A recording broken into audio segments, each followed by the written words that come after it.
A gente vai falar agora sobre a CPI, né? A CPI distrital aqui, que está oferecendo privilégios para Anderson Torres. Tem, inclusive, um novo pedido aí ao STF para a Câmara Legislativa do Distrito Federal, que ele ofereceu privilégios. Então, a Câmara está oferecendo alguns privilégios aí para que Anderson Torres preste depoimento na CPI distrital que investiga os ataques que aconteceram no dia 8 de janeiro. A reportagem está, inclusive, lá no nosso site.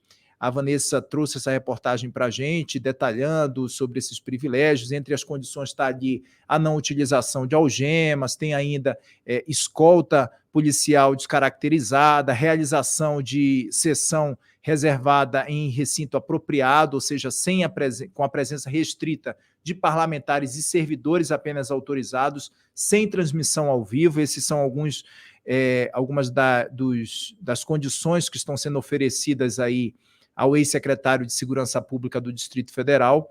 E hoje de manhã a CPI desses atos antidemocráticos aqui do Distrito Federal decidiu que o Anderson Torres pode ser ouvido numa reunião reservada, então numa sessão fechada, sem a presença do público e também sem a transmissão da imprensa.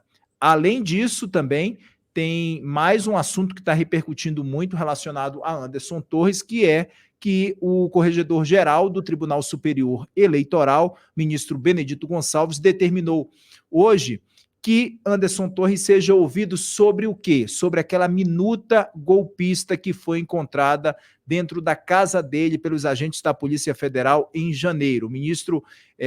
O ex-ministro de Jair Bolsonaro, né, também deverá dar explicações, então, sobre uma live em que ele participou com o ex-presidente, fazendo ataques ao sistema eleitoral em julho de 2021. Anderson Torres, então, está sendo requisitado também para prestar esse depoimento, tanto pelo Corregedor-Geral do Tribunal Superior Eleitoral, está sendo chamado também pela CPI distrital aqui, todo mundo querendo ouvir muito o Anderson Torres, que continua preso preventivamente, né, de acordo com a decisão de Alexandre de Moraes. Graeb.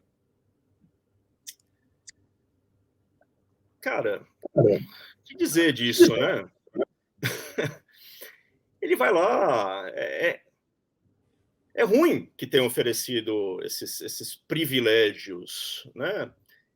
E desculpa, mas eu suspeito que os senhores representantes distritais aí vão perder o tempo deles, porque ele provavelmente vai fazer o uso do mesmo direito que ele faria se tivesse tudo aberto para todo mundo assistir, que é não responder as perguntas que ele achar incômodas e repetir um discurso que vai estar ensaiado na ponta da língua com o advogado dele.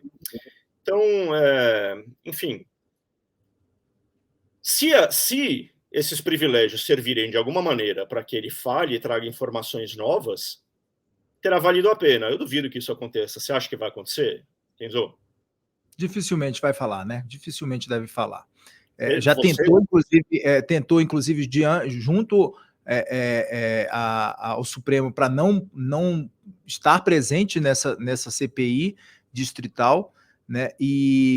Mas, assim, muito difícil o Anderson Torres falar mesmo. Ele deve usar da sua prerrogativa, do seu direito de se manter em silêncio, provavelmente deve se manter em silêncio nessa CPI. É uma pena, né? Porque, assim, precisamos desses esclarecimentos diante de tudo que aconteceu, né? E, assim, a gente sabe de tudo, dos bastidores, do que já tem sido apurado sobre esse assunto. É claro que não há uma responsabilidade única em cima de Anderson Torres. Ele tem, sim, sua parcela de responsabilidade, mas ele tem aí também uma enorme oportunidade de colocar o lado dele nessa história, né? Porque os relatórios mostram que a Secretaria de Segurança Pública tinha conhecimento desses movimentos que se aproximavam e se avolumavam em direção ao Distrito Federal, de caravanas que vinham para cá. A equipe de inteligência da Secretaria de Segurança Pública do Distrito Federal teria essas informações que não teriam sido repassadas aí adiante, pelo menos foi o que disse o governador, que segue afastado daqui do Distrito Federal, Ibanez Rocha. Inclusive, o GSI, Gabinete de Segurança Institucional do Governo Federal, que também tinha essas informações, ou seja, todo mundo tinha essas informações.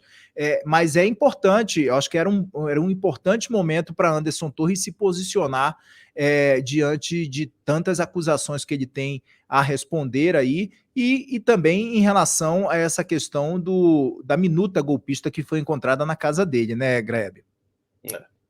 Mas eu duvido que aconteça. A gente já viu tantas vezes, né, esse tipo de CPI. Em geral, ela é um bom palco para os deputados, senadores, deputados distritais, enfim, seja lá qual for a instância em que ela está acontecendo, e a pessoa é interrogada ou vai com o discurso pronto ou se cala, né? As surpresas vêm, eventualmente, quando aparece uma testemunha disposta a trazer alguma informação nova, mas não é o caso. Da onde pode vir alguma novidade é desse depoimento que ele vai ter que prestar para o TSE, né? Aí talvez tenha informações que a gente não ouviu ainda vindas do Anderson Torres. Então, na verdade, minha expectativa maior como jornalista, né, a espera de notícia, de novidade, é em relação à presença dele lá no TSE.